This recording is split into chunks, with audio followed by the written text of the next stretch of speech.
समाज में जो बुद्ध के लिए जो एक स्थान है वो किसी भी तरह से उन लोगों ने लिया हुआ उनको, और शिव का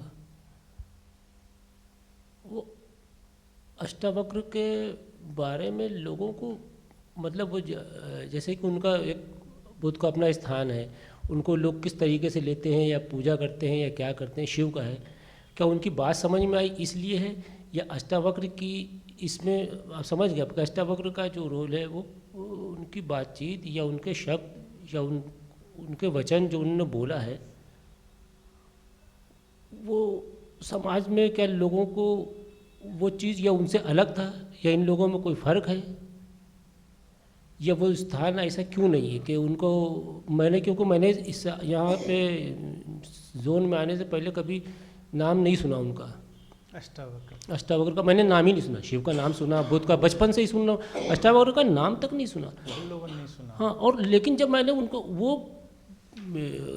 तकरीबन वो वीवीआईपी हैं अगर देखा जाए तो उस जोन में, और उनको सुनने के बाद ये लोगों को क्या नहीं पसंद है क्या है, मतलब ठीक है आप जिस तरीके से लेते दूसरों को उसी तरीके से उनको लेते, लेकिन लेते तो ऐसा क्यों हुआ?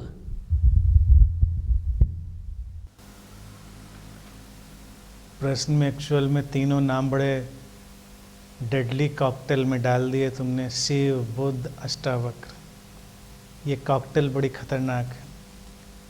अष्टावक्र को तो कहाँ जानता है कोई, सर्वे करा ले। हिंदुओं में भी कितने लोग जानते हैं, अगर हिंदू दर्शन की ही बात करें भारत में,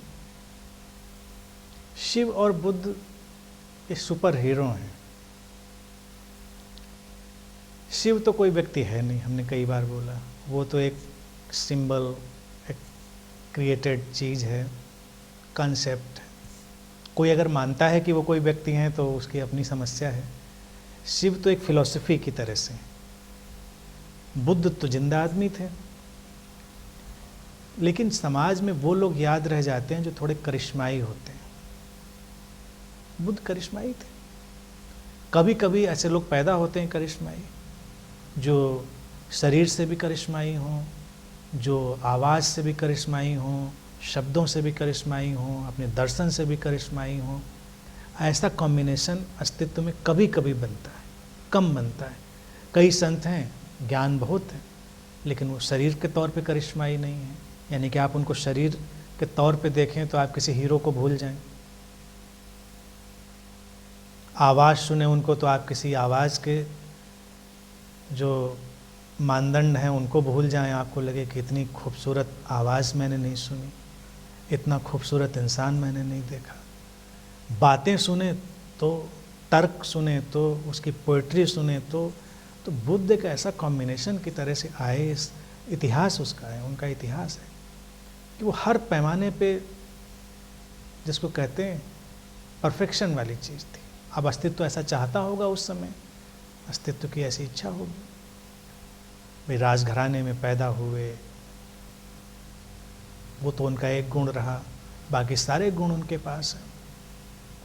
तो वो जो समाज के ऊपर उसकी छाप पड़ी, और उनका दर्शन, उनका ज्ञान, उनकी करुणा, प्रेम, तो सब मिलाकर वो बहुत दूर तक चलता चला गया। उसकी छाप बहुत दूर तक चली गई, और फिर एक बार चली जाती है दूर तक तो उसकी ब्रांड वैल्यू बन जाती है, फिर वो बाद तक भी चलती चली जाती है।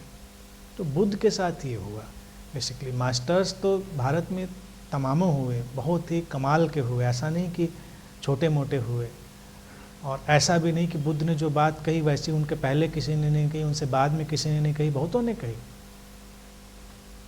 लेकिन किसी किसी के पास कॉम्बिनेशन बहुत बड़ा पैदा हो जाता है। वो अस्तित्व की अपनी लीला होती है, क्यों कॉम्बिनेशन वैसा पैदा हुआ। तो वो जन सामान्य के अंदर वो चीज़ रच बस जाती है। मैं समझता हूँ अस्तित्व शायद ऐसे बॉडी माइंड का उपयोग इसलिए करता है कि लोग कम से कम याद रखें। अब आज देखें, अगर बुद्ध को लोग याद भी रखते हैं तो याद रखने से ज़रूरी तो नहीं उनकी शिक्षाओं को भी वो याद रखते हों, या उन्होंने क्या कहा, क्या जीने के लिए कहा, उसको भी वो अपने जीवन में डालते हों। बहुत सारे लोग तो बुद्ध का नाम रटते रटते ही उनकी शिक्षाओं से 180 डिग्री पे विपरीत जीवन जीते हैं। वही सभी के साथ है, किसी भी फिगर के साथ। तो वो नाम जरूरी, लेकिन इन नाम से क्या होता है, बात जिंदा रहती है। और उस बात का जिंदा रहना भी बहुत अहम है और खूबसूरत है, मायने रखता है। फिर हम याद कर लेते हैं कुछ तो रहा होगा, फिर हम ढूंढते हैं, फिर उसको निकाल के लाते हैं। अष्टावक्र जैसे कोहिनूर हैं, हीरे हैं, बड़े रेयर किस्म के। लेकिन अब अगर हम कोहिनूर कहें भी, रेयर किस्म का हीरा कहें भी, तो यूं तो है रेयर, लेकिन उसका जो मतलब है वो आम जनता के लिए तो बहुत काम नहीं आएगा। अगर हम कोहिनूर की भी बात देखें तो कहीं डिस्प्ले में रखा हुआ है म्यूजियम में, हम उसको तब जाके देख आते हैं। तो जब कोई टीचिंग भी किसी मास्टर से बहुत हाई पेडेस्टल से आती है तो वो टीचिंग थोड़ी आर्काइवल हो जाती है, यानी कि वो ऐसी हो जाती है कि जिस तक कुछ ही लोग एक्सेस कर पाएंगे। बहुत पॉपुलर मास्टर होता है वो हमेशा देखा जाए बहुत प्योर ट्रुथ नहीं बोलता है, इस बात को ध्यान रखिए। वो ज्वेलर की तरह होता है, थोड़ा मिलाता है उसमें और उससे ज्वेलरी क्रिएट करता है, वो लोगों को अट्रैक्ट करती है। प्योर गोल्ड तो है, हम कहेंगे ये तो बिल्कुल प्योर गोल्ड है, मज़ा आ गया इसको देख, लेकिन तब हमको उतना पारखी होना पड़ेगा सोने का कि जब हम प्योर गोल्ड जानते हैं। बाकी तो उसको जो गुरु पॉपुलर होता है वो आर्टिस्ट भी होता है, वो कलाकार भी होता है कि वो तमाम ज्वेलरी में ढाल देता है उस चीज़ को। अब क्वेश्चन हम ये भी कर सकते हैं कि इसमें ये मिलावट है, इसमें ये मिलावट है, तो क्या फ़र्क पड़ता है, लेकिन उसकी वजह से हम गोल्ड को जानते तो हैं, नहीं तो गोल्ड हम करेंगे क्या। आप खुद कल्पना करिए, अगर गोल्ड प्योर हो हमारे पास रखा हो, एक ज्वेलरी भी उसकी ना बनती हो, तो कोई लेने नहीं जाएगा उसको।